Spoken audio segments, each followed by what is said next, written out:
Here's how we can change your Instagram birthday from the iPhone. If you are first time on Foxtecc, make sure you subscribe so you don't miss videos like this one.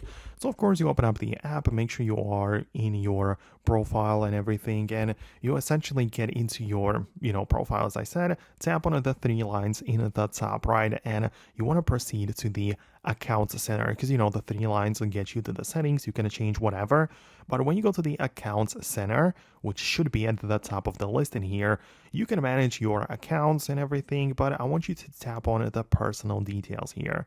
This will make more things appear, so you'll see your contact information, but also your birthday. So you can click on it as such and tap on edit.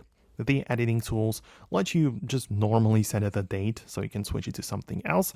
But also, since we are in here, you can also decide who gets to see your birthday. So you can tap on it like this and decide that, on Facebook, it's going to be only me, or on Instagram, it might be someone else who gets to see your birthday. So that's important to set up properly.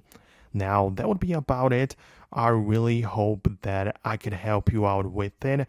Let me know what you think below. Subscribe for the upcoming tutorials and these quick tips which are supposed to help you out. Subscribe for those, and I'll see you in the next videos as well.